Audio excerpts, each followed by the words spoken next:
ಜನಸಮೃದ್ಧಿ ನ್ಯೂಸ್ಗೆ ಸ್ವಾಗತ ಸುಸ್ವಾಗತ. ಹೋಳೂರು ಗ್ರಾಮದಲ್ಲಿ ಲೋಕಸಭಾ ಚುನಾವಣೆಯ ಕಾಂಗ್ರೆಸ್ ಪಕ್ಷದ ಕೆವಿ ಗೌತಮ್ ರವರ ಪರವಾಗಿ ಪ್ರಚಾರ ಸಭೆಯಲ್ಲಿ ಮಾಜಿ ಸ್ಪೀಕರ್ ಕೆ ರಮೇಶ್ ಕುಮಾರ್ ಅವರ ಎಲ್ಲರೂ ಧೈರ್ಯವಾಗಿರಿ, ನಾನು ವಾಗ್ದಾನ ನಿಮಗೆಲ್ಲ ಮಾಡುತ್ತೇನೆ. ಎಂಪಿ ಚುನಾವಣೆ ಮುಗಿದ ನಂತರ ಕೆಸಿ ವ್ಯಾಲಿ ನೀರು ಮತ್ತು ಎತ್ತಿನಹೊಳೆ ನೀರು ಈ ರಮೇಶ್ ಕುಮಾರ್ ಇರುವವರೆಗೂ ನಿಲ್ಲುವುದಿಲ್ಲ, ಮತ್ತೆ ತರುತ್ತೇನೆ. ಇದೊಂದು ಕೆಟ್ಟ ಕನಸು ಎಂಬುದಾಗಿ ತಿಳಿದುಕೊಂಡು ಗೌತಮ್ರನ್ನು ಗೆಲ್ಲುವುದು ಖಚಿತ.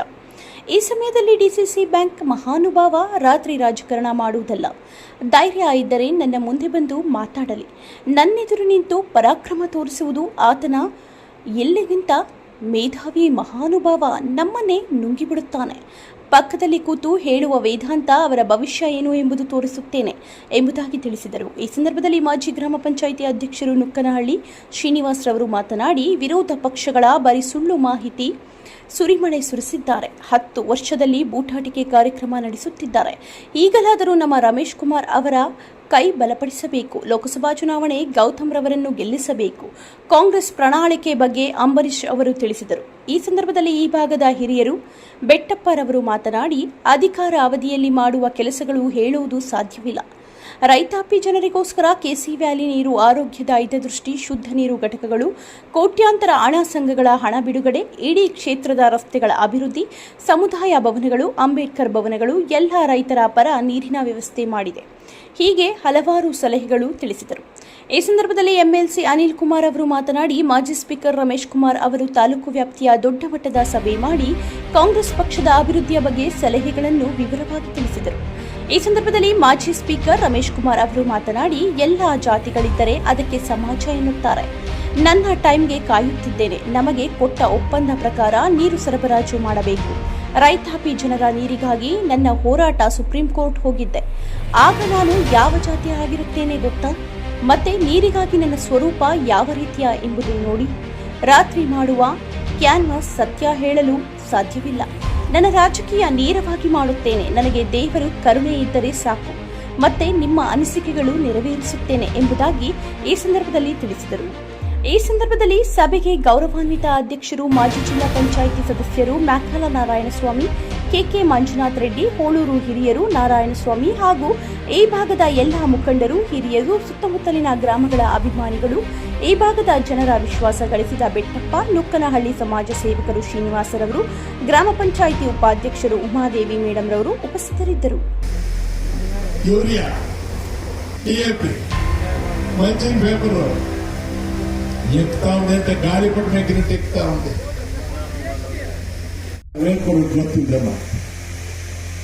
ಯಾವುದೋ ಸಮಯ ಸಂದರ್ಭ, ನಾನಾಗ ಅಮೆರಿಕಾದಲ್ಲಿದ್ದೆ, ಮಗಳನ್ನ ನೋಡಕ್ ಹೋಗಿದ್ದೆ. ಯಪ್ಪ ಫೋನ್ ಮಾಡಿದ್ರು, ಅಯ್ಯೋ ಬಿಡಣ್ಣ, ಇದೊಂದು ಸಮುದ್ರ, ಅದಕ್ಕೆ ಏನಂತ ನಮ್ಗೆ ಯಾರ ಮೇಲೂ ದ್ವೇಷ ಇಲ್ಲ, ಬರಲಿ ಬಿಡು. ಕರ್ಕೊಂಡ್ಬಂದ್ರು. ಅವನ್ನ ಯಾರ್ದೋ ದೊಡ್ಡ ಮನುಷ್ಯನ ಕರ್ತಿದ್ವಿ, ಪಟ್ಟಾಭಿಷೇಕ ಮಾಡ್ಬಿಟ್ಟು ಅವನು ನಮ್ಮಿಬ್ಬರನ್ನ ನುಗ್ಗ ಹಾಕಿಟ್ಟು ಬಂದ್ಬಿಟ್ಟ. ಏನೋ ನಿಲ್ದೇ ಇದ್ದು ಮೊದಲು ಈ ಜಿಲ್ಲೆ ಒಳಗೆ ಯಾರು ಬದುಕೇ ಇರಲಿಲ್ಲ. ಇವನು ಲಿಂಗಾರೆಡ್ಡಿ ಅವರು, ಚೆನ್ನೈನವರು, ಎಂ ವಿ ಕೃಷ್ಣಪ್ಪನವರು, ಕೆಸಿ ರೆಡ್ಡಿ ಅವರು, ನಾರಾಯಣ ಗೌಡ, ಇವೆಲ್ಲರಿಗಿಂತ ದೊಡ್ಡ ಮನುಷ್ಯ. ನೀವು ಹೋಗ್ಲಿ ತಾನೇ ಆಗ್ತಿದ್ದವರು. ಸರಿ, ಮತ್ತೆ ನಾಡಿದ ಸಾಯಂಕಾಲದವರೆಗೂ ಟೈಮ್ ಇದೆ, ಒಬ್ಬರೇ ಬರ್ತೀನಿ, ದಮ್ಮಿದ್ರೆ ಕರಿ ಮಾತಾಡು. ನಾವೇ ಡಿಸಿಸಿ ಬ್ಯಾಂಕ್ ಕಟ್ಟಿದ, ಯಾರನ್ನ ಹಣ ತಂದುಕೊಟ್ಟ, ಏನಾಗಿತ್ತು ಡಿಸಿಸಿ ಬ್ಯಾಂಕ್ ಕತೆ? ನೀನು ಡಿಸಿಸಿ ಬ್ಯಾಂಕ್ ಅಲ್ಲಿ ಹುತ್ತದನ್ನು ಹಾಲು ಸೇರಿದಂಗೆ ಸೇರಿ ನೀನೇನೇನ್ ಮಾಡಿದ್ಯಾ ಎಳೆಯಾಗಿ ಬಿಡಿಸಿ ನಿನ್ ಮುಖಕ್ಕೆ ಹೇಳ್ತೇನೆ. ನಿನ್ನ ಯೋಗ್ಯತೆ ಏನು? ಡಿಗ್ರಿ ಮಾಡ್ಕೊಂಡಿರೋರಿಗೆ 3,000 ರೂಪಾಯಿಗಳು, ಡಿಪ್ಲೊಮಾ ಮಾಡ್ಕೊಂಡಿರೋರಿಗೆ 1,500 ರೂಪಾಯಿ. ಅಂದ್ರೆ ಯುವನಿಧಿ ಯೋಜನೆಯನ್ನು ಕೂಡ ಅತ್ಯಂತ ಯಶಸ್ವಿಯಾಗಿ ತಂದಂತ ಯಾವುದಾದ್ರೂ ಒಂದು ರಾಜ್ಯ ಇದ್ರೆ ಇಡೀ ಭಾರತ ದೇಶದಲ್ಲಿ, ಅದು ಭಾರತ ದೇಶದಲ್ಲಿ ಕರ್ನಾಟಕ ಮಾನ್ಯ ಸಿದ್ದರಾಮಯ್ಯ ಸರ್ಕಾರ ಅಂತ ಹೇಳ್ಬೋದು. ಇವತ್ತು ಈ ಯೋಜನೆ ಇಡೀ ಭಾರತ ದೇಶದಲ್ಲಿ ಒಂದು ಹೊಸ ಯೋಜನೆ, ಒಂದು ಹೊಸ ಆಲೋಚನೆ. ಇವತ್ತು ಈ ರೀತಿ ಯೋಜನೆ ಭಾರತ ದೇಶದಲ್ಲಿ ಯಾವ ರಾಜ್ಯದಲ್ಲೇ ಇಲ್ಲ. ಆದರೆ ಪ್ರಪಂಚದ ಬೇರೆ ಬೇರೆ ದೇಶಗಳಲ್ಲಿ, ಯುರೋಪ್ ಕಂಟ್ರೀಸ್ ಅಲ್ಲಿ ಈ ರೀತಿಯ ಯೋಜನೆ ಇದೆ ಅಂತೇಳಿ ನಮಗೂ ಕೂಡ ಗೊತ್ತಿರಲಿಲ್ಲ. ಆದ್ರೆ ಬಜೆಟ್ ಮಂಡನೆಯ ಸಂದರ್ಭದಲ್ಲಿ ಬಜೆಟ್ ಪುಸ್ತಕದಲ್ಲಿ ಕೂಡ ಅದನ್ನ ನಮೂದು ಮಾಡಿದ್ರು ಮತ್ತು ಬಜೆಟ್ ಸಂದರ್ಭದಲ್ಲಿ ಮಾತಾಡ್ತಕ್ಕಂಥ ಸಂದರ್ಭದಲ್ಲಿ ಮೊನ್ನೆ ಸಿದ್ದರಾಮಯ್ಯ ಅವರು ಹೇಳಿದರು. ಇದ್ದಾಗ ಇವರು ವಿರೋಧ ಪಕ್ಷದಲ್ಲಿದ್ರೂ ತಂದಂತ ಕಾರ್ಯಕ್ರಮಗಳು ಮಾಡಿದಂತ ಅಭಿವೃದ್ಧಿ ಕೆಲಸಗಳು ಅದನ್ನ ಹೇಳಲಿಕ್ಕೆ ಸಾಧ್ಯ ಇಲ್ಲ. ಆ ಮನೆ 22,000 23,000 ಮನೆ ಪೂರ ಪ್ರಮಾಣವಾಗಿ ಅದು ಒಂದು ಯೋಜನೆ ಬಂದಿದ್ದು ಬಡವರಿಗೆ. ಕೆರೆಗಳಿಗೆ ಈ ಬರಗಾಲದಲ್ಲಿ ತತ್ತರಿಸಿ 16 ವರ್ಷಗಳು ಅನುಭವಿಸ್ತಾ ಇದ್ದಂಥ ರೈತಾಪಿ ಜನಗಳಿಗೆ ನೀರಿನ ಕೊರತೆ, ಆ ಕ್ಯಾಸಿ ಬ್ಯಾಲ್ ನೀರು ಮುಖಾಂತರ ಕೊರತೆ ನೀಗಿಸಿದ್ದು, ಶ್ರೀಶಕ್ತಿಗಳಿಗೆ ಅವರು ಸಬಲರಾಗಲಿ ಅಂತ ಬಿಟ್ಟು ಡಿಸಿಸಿ ಬ್ಯಾಂಕ್ ಮುಖಾಂತರ ಸತ್ತೋಗಿದ್ದಂಥ ಡಿಸಿಸಿ ಬ್ಯಾಂಕ್ ಕೈ ಹಿಡಿದು ಅದರ ಹಿಂದೆ ಬಿದ್ದು ರಮೇಶ್ ಕುಮಾರ್ ಅವರು ಲಕ್ಷಾಂತರ ಕೋಟ್ಯಾಂತರ ರೂಪಾಯಿಗಳನ್ನ ಆ ಸ್ತ್ರೀಯರಿಗೆ ಬೇಕಾದಷ್ಟು ಅವರಿಗೆ ಉಚಿತವಾಗಿ ಬಡ್ಡಿ ರಹಿತವಾಗಿ ಅವರಿಗೆ ಕೊಡಿಸಿದ್ದು, ಇಡೀ ಕ್ಷೇತ್ರದಲ್ಲಿ ಓಡಾಡಲಿಕ್ಕೆ ಎಲ್ಲ ರಸ್ತೆಗಳು ಅಭಿವೃದ್ಧಿ ಮಾಡಿರೋದು, ಯಾವುದೇ ಮೂಲೆನಲ್ಲಿ ಹೋಗಿ ಎಲ್ಲಿ ಕೂಡ ಡಾಂಬರಾದ ರಸ್ತೆನೇ ಇಲ್ಲ. ಅಪ್ಪಿತಪ್ಪಿ ಯಾವುದೋ ಒಂದೆರಡು ಕಾಣಿಸ್ತಾರೆ. ಹಾಗೂ ಮಾಜಿ ಸಚಿವರು, ಮಾಜಿ ವಿಧಾನಸಭಾ ಅಧ್ಯಕ್ಷರು, ನಮ್ಮೆಲ್ಲರ ನಾಯಕರಾದಂಥ ಸನ್ಮಾನ್ಯ ರಮೇಶ್ ಕುಮಾರ್ ಅವರು ಕೂತಿದ್ದಾರೆ. ಅವರು ಕೂಡ ಸ್ಮರಿಸ್ತಾ ನಾನು ಮತ್ತೊಬ್ಬ ವಿಧಾನ ಪರಿಷತ್ ಸದಸ್ಯರಾದಂಥ ಆತ್ಮೀಯ ಅನಿಲ್ ಕುಮಾರ್ ಅವರು ಬಂದಿದ್ದಾರೆ. ಅವ್ರನ್ನೂ ಕೂಡ ಸ್ಮರಿಸ್ತಾ, ಮತ್ತೆ ನಮ್ಮ ಮ್ಯಾಕಲ್ ನಾರಾಯಣಸ್ವಾಮಿ ಅವರು ಮಾಜಿ ಜಿಲ್ಲಾ ಪಂಚಾಯಿತಿ ಸದಸ್ಯರು, ಮತ್ತೆ ಸಂಜಯ್ ರೆಡ್ಡಿ ಅವರು, ಸೊನ್ನೇಗೌಡರು, ನಮ್ಮ ಕೆ ಮಂಜು ಅವರು, ನಮ್ಮ ವಿಶ್ವನಾಥ್ ಅವರು, ಎಲ್ಲ ಮಹಿಳಾ ಬಂಧುಗಳು, ಹಿಂದೆ ಇರ್ತಕ್ಕಂಥ ಎಲ್ಲ ಕೂಡ ನಮ್ಮ ಈ ಕಾಂಗ್ರೆಸ್ ಪಾರ್ಟಿಯ ಪ್ರಮುಖರು, ಮತ್ತೆ ಈ ಒಂದು ಸಮಾರಂಭಕ್ಕೆ ಬಂದಿರ್ತಕ್ಕಂಥ ಎಲ್ಲ ಈ ಹೋಬಳಿಯ ಎಲ್ಲ ಕಾಂಗ್ರೆಸ್ ಮುಖಂಡರೇ, ಆಡಳಿತ ಮಂತ್ರಿ ಆಗ್ತಾ ಇದ್ದಾರೆ. ಇದು 2024 ಸರ್ಕಾರ ಶ್ವಾಸಕೋಶ ಇದ್ರೆ ಸಾಕ, ಕಣ್ಣಿದ್ರೆ ಸಾಕ, ಎಲ್ಲವೂ ಇರಬೇಕಾಗುತ್ತೆ. ಈ ಸಮಾಜ ಕೂಡ ಹಾಗೆ ಬ್ರಾಹ್ಮಣರಿಂದ ಪ್ರಾರಂಭ ಮಾಡಿ 108 ಜಾತಿಗಳು ಏನಿದ್ದಾವೆ ಎಲ್ಲರೂ ಇದ್ರೇ ಇದೊಂದು ಸಮಾಜ, ಇದೊಂದು ದೇಶ ಆಗೋದು. ಬರೀ ಒಂದೇ ಜಾತಿ ಇದ್ರೆ ಇದು ಸಮಾಜ ಆಗೋದು. ಆಮೇಲೆ ನೀವಾಗ್ಲಿ ಅನಿಲಾಗ್ಲಿ ಅವ್ನು ಯಾರೋ ಹೇಳಿದಂತ ತಲೆ ಕೆಡಿಸ್ಕೊಳ್ಳಕ್ ಹೋಗ್ಬೇಕು. ಇದೇನು ಹೊಸತೇನಲ್ಲ. ನಾನು ಇಲ್ಲಿ ಸ್ವಲ್ಪ ಒಕ್ಕಲಿಗರು ಹೆಚ್ಚಿರ್ತಕ್ಕಂಥ ಕ್ಷೇತ್ರ. ನಾನು ಒಕ್ಕಲಿಗರ ಸಮಾಜಕ್ಕೆ ಸೇರಿದವನಲ್ಲ. ಚುನಾವಣೆ ಸಮಯದಲ್ಲಿ ಹೆಚ್ಚಿಗೆ ಮತ ಪಡ್ಕೊಳ್ಳೋದಕ್ಕೆ ಕಾರ್ಡ್ ಬೀಳ್ತಾರೆ. ಜಾರಿಗೆ ತರ್ತಕ್ಕಂಥ ಆದೇಶವನ್ನ ಕಾಲಮಿತಿಗಳಿಗೆ ಆದೇಶವನ್ನು ಮಾಡಿದ್ರು. ಇದಾದ ನಂತರ ಕೇವಲ 6 ತಿಂಗಳಲ್ಲಿ ನಮ್ಮ ಪಕ್ಷ ಅಧಿಕಾರಕ್ಕೆ ಬಂದು ನಿನ್ನೆ 20ನೇ ತಾರೀಕಿಗೆ 11 ತಿಂಗಳಾಗ್ತದೆ. 2,000 ರೂಪಾಯಿ ಕೊಡ್ತಕ್ಕಂಥ ಗೃಹಲಕ್ಷ್ಮಿ ಯೋಜನೆ ಇರ್ಬೋದು, ಅಥವಾ ಉಚಿತವಾಗಿ ವಿದ್ಯುತ್ ಅನ್ನು ಕೊಡ್ತಕ್ಕಂಥ ಗೃಹ ಜ್ಯೋತಿ ಯೋಜನೆ ಇರ್ಬೋದು, ಮತ್ತು ಅನ್ನಭಾಗ್ಯ ಪ್ರತಿ ತಲೆಗೂ ಕೂಡ 10 ಕೆಜಿ ಅಕ್ಕಿಯನ್ನು ಕೊಡ್ತಕ್ಕಂಥ ಯೋಜನೆ ಇರ್ಬೋದು. ಕೇಂದ್ರ ಸರ್ಕಾರದ ಸಹಕಾರದೊಂದಿಗೂ ಕೂಡ ಅವರ ಅಕ್ಕಿಯನ್ನು ನಮಗೆ ಕೊಡದೇ ಇದ್ದಂತ ಸಂದರ್ಭದಲ್ಲಿ ಅಕ್ಕಿಯ ಮೊತ್ತವನ್ನು ಒಬ್ಬರಿಗೆ 170 ರೂಪಾಯಿ 5 ಕೆಜಿ ಅಕ್ಕಿ ಮೊತ್ತವನ್ನು ಅವರ ನೇರವಾಗಿ ಫಲಾನುಭವಿಗಳ ಖಾತೆಗೆ ಜಮಾ ಮಾಡಿರ್ತಕ್ಕಂಥದ್ದು ಸೇರಿಕೊಂಡು, 4ನೇದಾಗಿ ನಮ್ಮ ಮಹಿಳೆಯರು, ನಮ್ಮ ಹೆಣ್ಮಕ್ಳು, ನಮ್ಮ ತಾಯಿಯರು ಮತ್ತು ಸಹೋದರಿಯರು ಉಚಿತವಾಗಿ ಬಸ್ನಲ್ಲಿ ಪ್ರಯಾಣ ಮಾಡತಕ್ಕಂಥ ಶಕ್ತಿ ಯೋಜನೆ ಇರ್ಬೋದು. 2 ಬಾರಿ ಪಕ್ಷೇತರರಾಗಿ ನಿಂತು ಸೋತಂತ ಸಂದರ್ಭದಲ್ಲಿ ಅವರನ್ನು ಒಪ್ಪಿಸಿ ಅವರನ್ನು ಕಾಂಗ್ರೆಸ್ ಕರ್ಕೊಂಡು ಇವತ್ತು ಅವರು ಶಾಸಕರಾಗಿದ್ದಾರೆ, ಮಂತ್ರಿಯಾಗಿದ್ದಾರೆ. ನಮ್ಮ ನಾಯಕರು ಒಕ್ಕಲಿಗರನ್ನು ಬೆಳೆಸಿದ್ದಾರೆ ಇಲ್ವಾ? ಹೇಳ್ರಿ, ನೀವು ಯಾರು ಬೆಳೆಸಿದ್ರಪ್ಪ? ವಂಶವರೆಡ್ಡಿ, ನೀವು ನಮ್ಮ ಜಾತಿಯವರೇ, ನಮ್ಮ ಕುಲದವರೇ, ನಮ್ಮ ಸಮುದಾಯದವರೇ, ಯಾರು ಬೆಳೆಸಿದ್ದ? ಜಿಲ್ಲಾ ಮಟ್ಟದಲ್ಲಿ, ರಾಜ್ಯ ಮಟ್ಟದಲ್ಲಿ ಒಂದು ಸಾರಿ ನೀನು ಎದೆ ಮುಟ್ಕೊಂಡು ಹೇಳು. ಇನ್ನು ಸ್ವಾರ್ಥಕ್ಕೋಸ್ಕರ ನೀನು ಜಾತಿಯ ರಾಜಕಾರಣ ಮಾಡಬಹುದಿಲ್ಲ. ನಮ್ಮ ನಾಯಕರು ಸ್ವಾರ್ಥಕ್ಕೋಸ್ಕರ ಯಾವತ್ತೂ ಕೂಡ ಜಾತಿಯ ರಾಜಕಾರಣ ಮಾಡಲ್ಲ. ಇದನ್ನು ನಾವು ಹೇಳ್ಬೇಕಾಗ್ತದೆ. ಕಾಂಗ್ರೆಸ್ ಪಕ್ಷದ ವಿರುದ್ಧವಾಗಿ ಬಹಳಷ್ಟು ವ್ಯವಸ್ಥಿತವಾಗಿ ಎಲ್ಲ ಹಂತಗಳಲ್ಲಿ ಅಪಪ್ರಚಾರ ಮಾಡ್ತಾರೆ. ಮೊನ್ನೆ ನಮ್ಮ ಸ್ವಾಮೀಜಿಗಳು ಹೇಳ್ತಾ ಇದ್ರು, ನಿರ್ಮಲಾನಂದ ಸ್ವಾಮೀಜಿಗಳು, ಕೆಂಪೇಗೌಡರ ಜಯಂತಿಯನ್ನ ಈ ರಾಜ್ಯದಲ್ಲಿ ಅಧಿಕೃತವಾಗಿ ಸರ್ಕಾರದ ಕಾರ್ಯಕ್ರಮವಾಗಿ ಮಾಡಿದ್ದಾರೆ ಅಂದ್ರೆ ಅದು ಮಾನ್ಯ ಸಿದ್ದರಾಮಯ್ಯನವರು ಅಂತ ಹೇಳ್ತಾ ಇದ್ರು. ಕೆಂಪೇಗೌಡರ ಅವಶೇಷಗಳು ಕೂಡ ಗೊತ್ತಿರಲಿಲ್ಲ. ಕೆಂಪೇಗೌಡರು ಎಲ್ಲಿ ಹುಟ್ಟಿದ್ರು, ಯಾವಾಗ ಹುಟ್ಟಿದ್ರು, ಯಾವಾಗ ಸತ್ತು ಗೊತ್ತಿರಲಿಲ್ಲ. ಅದನ್ನ ಸಂಶೋಧನೆ ಮಾಡಿ ಅದನ್ನ ಅಧ್ಯಯನ ಮಾಡಬೇಕು ಅಂತ ಹೇಳಿ ಕೆಂಪೇಗೌಡರ ಅಭಿವೃದ್ಧಿ ಪ್ರಾಧಿಕಾರವನ್ನು ಮಾಡಿದ್ದು ಕೂಡ ಸಿದ್ದರಾಮಯ್ಯನವರು ಅಂತ ಹೇಳ್ತಾ ಇದ್ರು. ಸ್ನಾನ ಮಾಡೋರು, ತೊಳ್ಕೊಳ್ಳೋರು, ಇದೆಲ್ಲ ಎಲ್ಲಿ ಹೋಗುತ್ತೆ ನೀರು? ಎಲ್ಲ ನೀರು ಹೊರಟೋಗ್ತಾ ಇತ್ತು. ಯಾರೋ ಪುಣ್ಯಾತ್ಮರು ಸಲಹೆ ಕೊಟ್ಟ ಮೇಲೆ ಇದು ಕೈಗಾರಿಕೆ ನೀರೆಲ್ಲ ಮನೆ ಒಳಗೆ ಉಪಯೋಗಿಸಿದ ನೀರು. ನಿಮ್ಮ ಮನೆ ಒಳಗೆ ನೀರು ಬಚ್ಚಲ ಮನೆಯಿಂದ ಎಲ್ಲಿಗೋಗುತ್ತೆ? ಯಾವುದಕ್ಕೂ ಅವ್ರು ಬರೋದಿಲ್ಲ ಸುಮಾರು ಕಡೆ.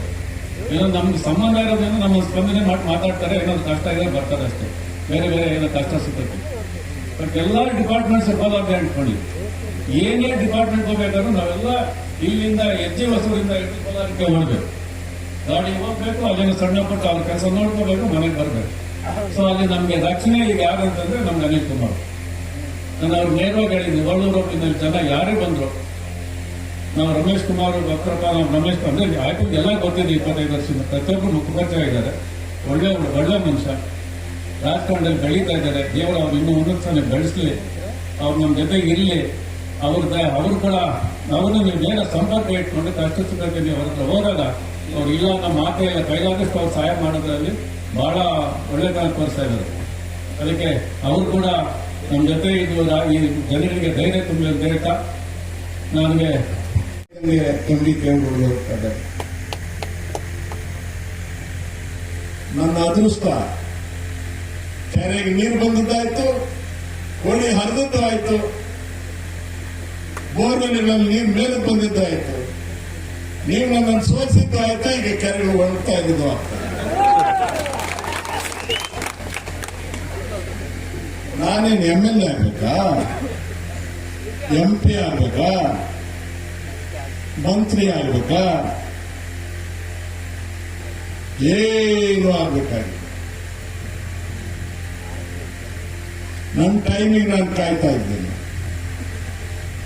ನಾವಿದ್ದಾಗ ಮಾಡಿರೋ ಒಪ್ಪಂದ 400 MLD ಅಂತ ಲೆಕ್ಕ. ಅದು ನೀರು, ಅಷ್ಟು ನೀರು ಸರ್ಕಾರದವರು ನಮಗೆ ಕೆರೆಗಳಿಗೆ ತುಂಬೋದಕ್ಕೆ ಕೊಡಬೇಕು.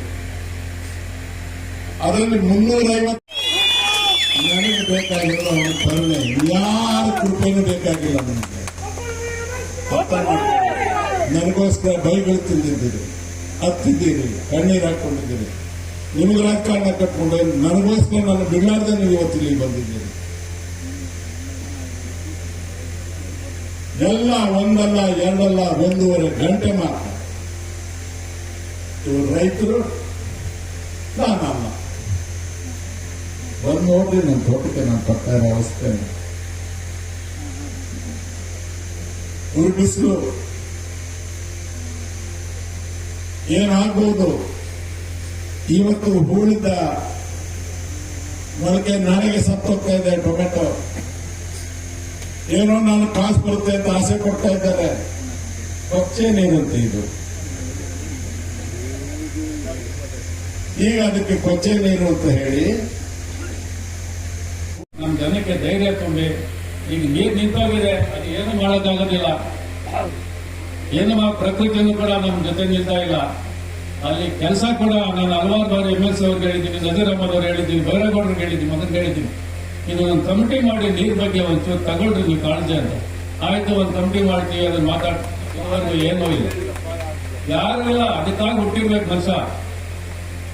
ನಾನು ಮಾಡಿರೋ ಕೆಲಸ ಸತತವಾಗಿ ಯೋಜನೆ ಪೂರ್ಣ ಪ್ರಮಾಣದಲ್ಲಿ ಜನಗಳಿಗೆ ಮುಟ್ಟಬೇಕು ಅನ್ನೋ ಒಂದು ಬಾಧ್ಯತೆ, ಒಂದು ಇದು ಛಲ ಒಳಗಡೆ ಇರಬೇಕು. ಅದು ಇರೋದು ರಮೇಶ್ ಕುಮಾರ್ ಒಬ್ಬರಿಗೆ. ಅವರಿಗೆ ಮುಂದಿನ ರಾಜಕಾರಣದಲ್ಲಿ ದೇವರು ಒಳ್ಳೇದು ಮಾಡಲಿ. ಅವರು ಇವತ್ತು ಇವರು ನಮ್ಮ ಕಾಂಗ್ರೆಸ್ ಅಭ್ಯರ್ಥಿ ಗೌತಮ್ ಬಗ್ಗೆ ಮತಯಾಚನೆಗೆ ಬಂದಿದ್ದಾರೆ. ಮುಂದಿನ ಪ್ರಯಾಣ ನಾವೆಲ್ಲ ಒಟ್ಟಿಗೆ ಕಾಂಗ್ರೆಸ್ ಜೊತೆಲಿ ಸಾಗೋಣ, ಕಾಂಗ್ರೆಸ್ನ ಕಟ್ಟೋಣ ಅಂತ ಹೇಳ್ತಾ, ಮತ್ತೆ ನಮ್ಮ MLC ಅನಿಲ್ ಕುಮಾರ್ ಅವರು ಈ ಭಾಗದ ಜನಗಳಿಗೆ ಸ್ವಲ್ಪ MLA ಸಮಾನತೆ ಕಮ್ಮಿ ಆಗ್ಬೋದು, ಸಮಾನತೆ ಕಾಣ್ಬೋದು. ಜನ ಜಾತಿ ಧರ್ಮ ಮತ್ತೆ ಅಭಿವೃದ್ಧಿ ಕಂಡಾಗ ಎಲ್ಲರೂ ಕೂಡ ಒಂದು ಸಮಾನತೆಗೆ ಬರ್ತಾರೆ. ಆ ಮೇಲೂ ಬೀಳು ಕೀಳು ಇರೋದಿಲ್ಲ. ಇದನ್ನ ನಮ್ಮ ಕೈಲಾದಷ್ಟು ಮಾಡಬೇಕು ಅನ್ನೋದು ಅವ್ರ ಶಕ್ತಿ ಮೀರಿ ಅವ್ರು ಕೆಲಸ ಮಾಡಿ, ಆದ್ರೂ ಕೂಡ ಅವ್ರಿಗೆ ದಟ್ಟ ಪರಿಣಾಮ ಸಿಗ್ಲಿಲ್ಲ. ಅವ್ರು ಆರಾಮಾಗಿ ಕೂತಿದ್ದಾರೆ, ಅವ್ರಿಗೆ ಆಗಿದ್ದೇನಿಲ್ಲ. ಎಲ್ಲ ಅಧಿಕಾರಿಗಳು ನೋಡಿದರು. ಇನ್ನೇನು ಈ ರಾಜ್ಯ ಮುಖ್ಯಮಂತ್ರಿ ಆಗಬೇಕಾಗಿತ್ತು, ಅವ್ರಿಗೆ ದೇವರ ಯೋಗ ಬರಲಿಲ್ಲ ಅಷ್ಟೇ. ಅದು ಬಂದು ಬರಬಹುದು ಹೇಳೋಕ್ಕಾಗುತ್ತೆ. ಎಲ್ಲ ಆಗಿದ್ದಾರೆ. ಅವರು 40 ವರ್ಷದಲ್ಲಿ ಸುದೀರ್ಘವಾದ ರಾಜಕಾರಣದಲ್ಲಿ ಎಲ್ಲ ಏಳು ಬೀಳು ಅವರು ಅಡ್ಜಸ್ಟ್ಮೆಂಟ್ ರಾಜಕಾರಣ ಮಾಡಿಲ್ಲ. ನನಗೆ ಅದನ್ನು ಬೇಜಾರು. ಕೆಲವರು ಆಗಿಲ್ಲ, ಅಡ್ಜಸ್ಟ್ಮೆಂಟ್ ರಾಜಕಾರಣ ಮಾಡಿ ಚೆನ್ನಾಗಿ ಮಾಡ್ತಾರೆ. ಎಷ್ಟು ಕಾಲೇಜ್ ಕಳೆಯ ಕಳ್ತಾರೆ, ಆಮೇಲೆ ಗಂಟು ಬೈಬಿಡ್ತಾರೆ. ಇವ್ರು ನೇರವಾಗಿ ಗಂಟೆ ಇಟ್ಕೊಳ್ತಾರೆ. ಅದನ್ನೇ ಇವರಲ್ಲಿ ತಪ್ಪು ಮಾಡಿದ್ರೆ ಗಂಟೆ ಹೋಗ್ಬಿಡುತ್ತೆ. ಬೇರೆ ಏನ್ ಮಾಡ್ತಾರೆ, ಇವನಿಗೆ ಕಾಲೇಜ್ ಕಳಿಗೆ ತಳ್ಳಿ ಆಮೇಲೆ ಗಂಟು ಬೈ ಮಾಡ್ತಾರೆ. ಅದು ಇವರನ್ನು ತಂದಿಲ್ಲ. ಇನ್ನು ಬಂಡವಾಳ ಏನು? ಎಷ್ಟು ಜನರಿಗೆ ಬಂದು ಚುನಾವಣೆ ಪೂರ್ವದಲ್ಲಿ ನಾಟಕ ಮಾಡ್ತೀವಿ. ದಾರಿಗಳ ಹಳ್ಳಿ ಹೊಡೆದಿದ್ದೀವಿ ನಾಲ್ಕು. ಅಲ್ಲಿ ಬಂದ ನಮ್ಮ ಮಾವನ ಆರೋಗ್ಯ ಸರಿ, ಯಾರ್ಯಾದ್ರೂ ಹೋದ್ರೆ ಉದಯ ಸೂರ್ಯದಂತಾನೆ ಹುಟ್ಟೋದು. ಆತ ಹುಟ್ಟೋದೇ ಇಲ್ಲ. ಇಲ್ಲಿ ಅವರ ಕೃಪೆಯಿಂದ ಸೂರ್ಯ ಹುಟ್ಟತಾ ಇದೆ. ರಾತ್ರಿ ಕ್ಯಾನ್ವಾಸ್ ಮಾಡೋದು ನಿಲ್ಸಿರಿ, ಬಂದ್ರಿ ಆಗುತ್ತೆ. ಯಾವಾಗ ಬರ್ತಾರೆ ಬಂದ್ರಿ, ಕರೀರಿ. ಒಬ್ಬರೇ ಬರೋದು ಯಾರು ಇರೋದಿಲ್ಲ. ಗೊತ್ತಾಗ ಅದು ರಮೇಶ್ ಕುಮಾರ್. ಬಡವರಿಗೆ ಮನೆ ಕಟ್ಟಿದಾಗ ನಿಮ್ಮ ಹೊಟ್ಟೆ ನೋವು, ಹೆಣ್ಮಕ್ಳಿಗೆ ಮರ್ಯಾದೆಯಾಗಿ ಶಾಮಿಯಾನ ಹಾಕಿ ಕುರ್ಚಿ ಹಾಕಿ ಎಲೆ ಅಡಿಕೆನಲ್ಲಿ ಅರಸಿನ ಕುಂಕುಮ ಇಟ್ಟು ಹೂವಿಟ್ಟು ಬಡ್ಡಿಯಿಂದ 50,000 ರೂಪಾಯಿ ಕೊಟ್ಟು ಆ ಹೆಣ್ಮಕ್ಳಿಂದ ಗೌರವ ಬದುಕಲಿ ಅಂತಂದ್ರೆ ಅದು ನಿಮ್ಮ ಹೊಟ್ಟೆ ಕಿಚ್ಚು. ನೀರು ತಂದ್ರೆ ಹರಿಸ್ತೆ ರೈತರನ್ನ ಕೊಂಡ್ರೆ ಅವ್ರ ಪಕ್ಕಕ್ಕೆ ಬಿಸಾಕಿದ ಫೈಲ್ ಮತ್ತೆ ಎತ್ಕೊಂಡು ಸ್ಟೇ ಬೇಕಂತ ಯಾರ್ಯಾರು ಸುಪ್ರೀಂ ಕೋರ್ಟ್ಗೆ ಕಳಿಸಿ ಸ್ಟೇ ಕೊಟ್ಟು ನೀರು ಬರ್ದಂಗೆ ಮಧ್ಯೆ ಮಾಡಿದ್ರು ಅವ್ರಿಗೆಲ್ಲ ಶತಕೋಟಿ ನಮಸ್ಕಾರಗಳು. ಯಾರೆಲ್ಲ ಇದೆಲ್ಲ ಕೊಚ್ಚೆ ನೀರು ಅಂತ ಹೇಳಿದೆ ಜನರ ತಲೆ ಕೆಡಿಸಿದ್ದಾರೆ, ಅವ್ರಿಗೆ ಇನ್ನೂ ಒಂದು ಹೆಚ್ಚಿಗೆ ಇನ್ನೂ ಒಂದು ಶತಕೋಟಿ ನಮಸ್ಕಾರಗಳು. ಅವಿವೇಕಿಗಳ ಎಷ್ಟೊತ್ತಲ್ಲಿ ನೀವು ಕ್ಯಾನ್ವಾಸ್ ಮಾಡಿದ್ರು ರಮೇಶ್ ಕುಮಾರ್ ವಿರುದ್ಧ?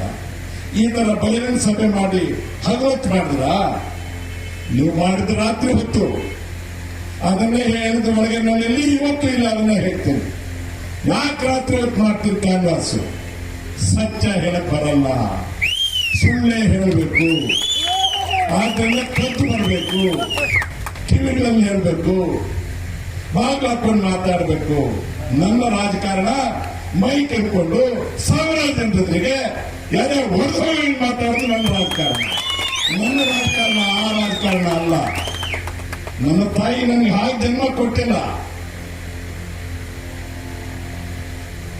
ಮತ್ತೆ ಹೇಳ್ತಾ ಇದ್ದೀನಿ, ಮೊನ್ನೆ ಮಾತಾಡಿದೆ, ಬೆಳಗ್ಗೆ ಮಾತಾಡ್ತೀನಿ. ಈ ನೀರು ಎಲ್ಲಿಗೆ ಹೋಗುತ್ತೋ ನೋಡ್ತೀನಿ, ನೀರನ್ನ ಹೇಗೆ ನಿಲ್ಲಿಸ್ತಾರ ನೋಡ್ತೀನಿ. ಯೋಗ್ಯತೆ 2 ಆದ್ರೆ 10 ವರ್ಷ ಆಯ್ತು. ಎಷ್ಟು ದೇವ ಕೊಡ್ಬೇಕಾಗಿತ್ತು, ಕೊಡ್ಲಿಲ್ಲ. ಎಲ್ಲಾ ಪುಟಾಟಿಕೆಗಳ ಎಲ್ಲ ಸುಳ್ಳಿನ ಸಾಮ್ರಾಜ್ಯನೇ ಸುಡಿಸ್ತಾವ್ರೆ ಬಿಜೆಪಿ.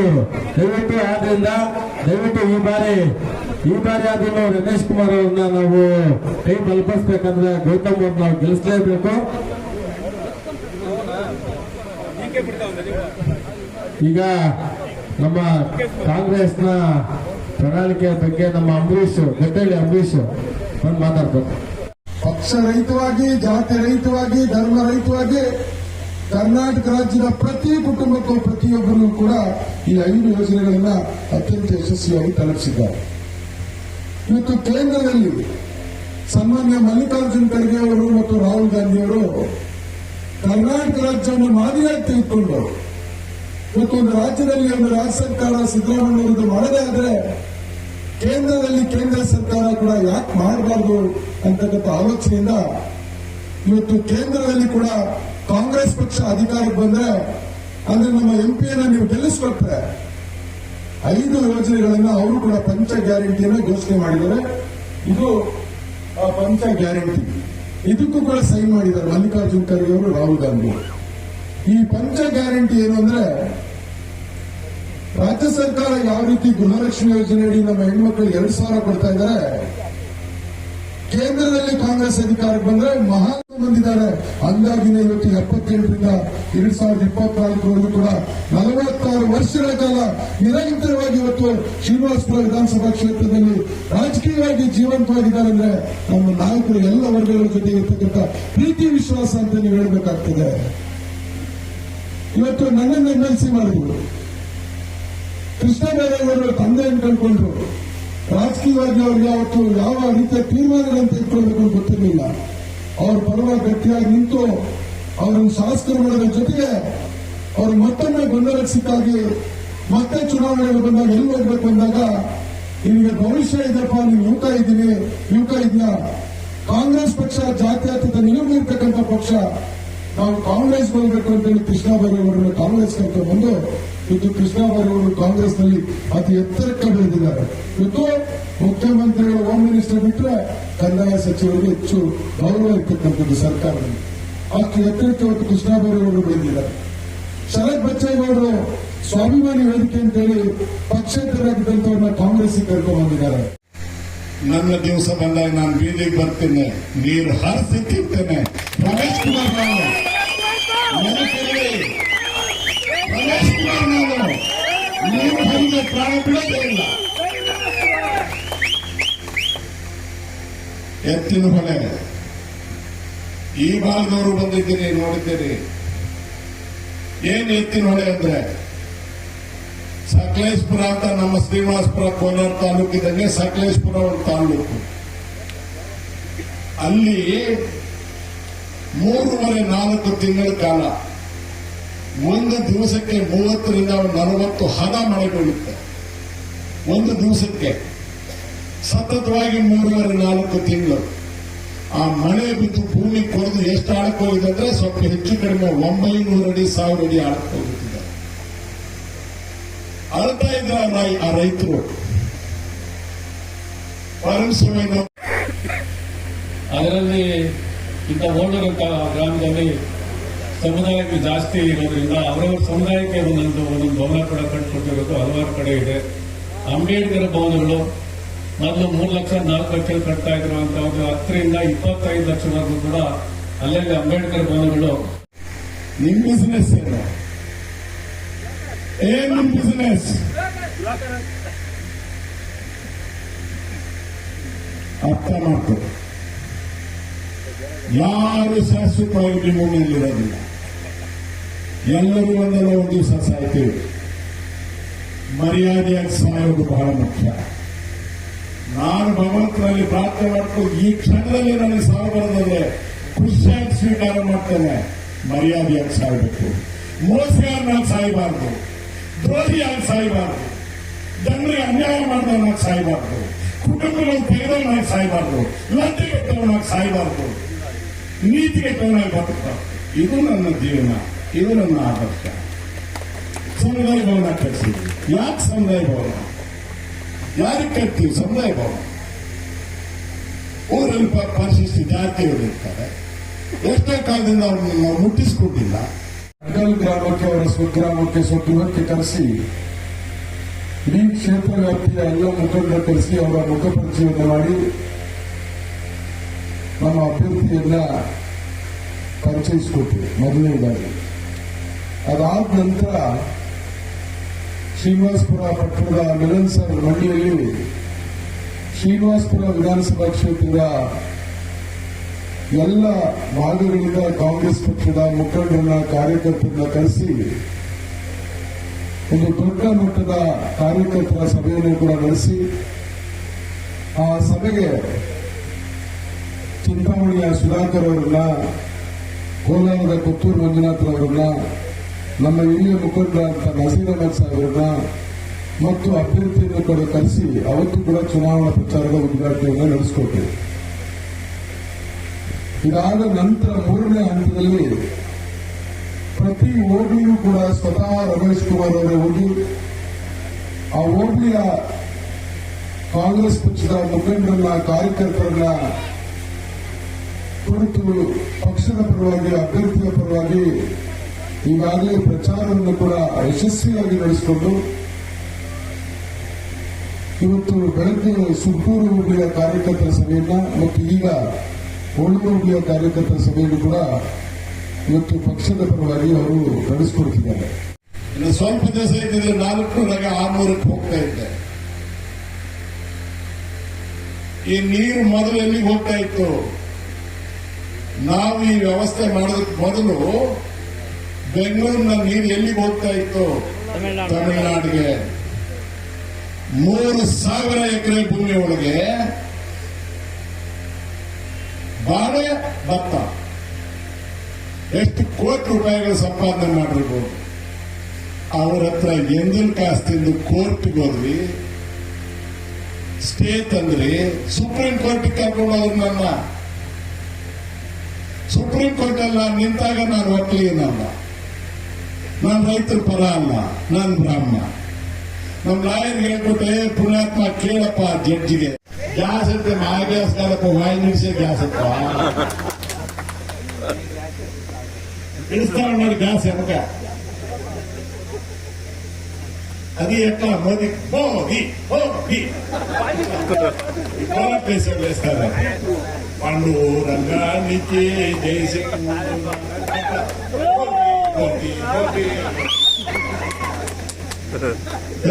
మోదీ భయ్యా నువ్వు నా రామ్ భక్తుడు కదా, మేము రాముడు భక్తులు కదా. మా అప్ప పేరు రావప్ప, మా ఇంటి దేవుడు శ్రీరామ్. మీరంతా దేవుడు భక్తి, మీరు వచ్చి నేర్పేమా మాకు రాముడు భక్తులు. కేసీ వ్యాలీకి సహాయం చేయవయ్యా, ఎత్తునుడికి సహాయం చేయవయ్యా, కరువు వచ్చింది చచ్చిపోతా ఉండడం దుడ్లివయ్యా, పైసా నై.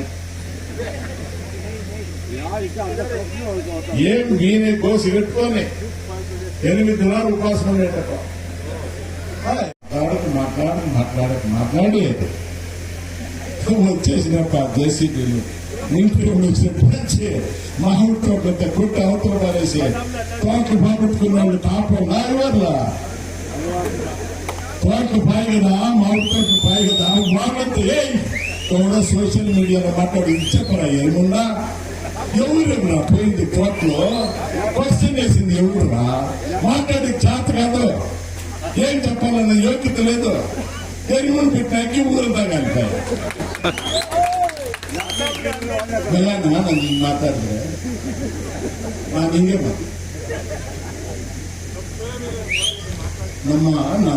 ಏನು ಈ ವಿಧಾನಸಭೆಯಲ್ಲಿ ಈ ಚುನಾವಣೆ ಆದಮೇಲೆ ಅವರಿಗೆ ಗೆಲುವು ಸಿಕ್ಕಲಿಲ್ಲ. ಅಂದಿನಿಂದ ಅವರು ಸ್ವಲ್ಪ ಮೂಕರಾಗಿ ಸುಮ್ಮನೆ ತೋಟದಲ್ಲಿ ಕೂತ್ಬಿಟ್ರು. ಅವರಿಗೆ ಆದಂಥ ಅವಮಾನಕ್ಕೆ ಅವರು ಸಹಿಸಿಕೊಳ್ಳಕ್ಕಾಗಲಿಲ್ಲ. ಕಾರಣ ಅವರಿಗೆ ಬಹಳಷ್ಟು ಚಿಂತನೆಗಳು ಕಾಡ್ತಾ ಇದೆ.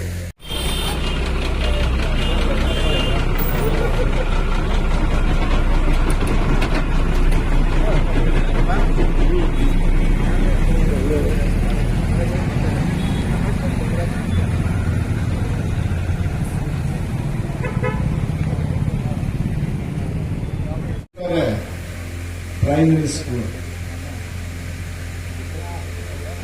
ಅವರ ಚಳಿಯಲ್ಲಿ ಬಿಸಿಲಲ್ಲಿ ಕದರದೇ ಇಲ್ಲ,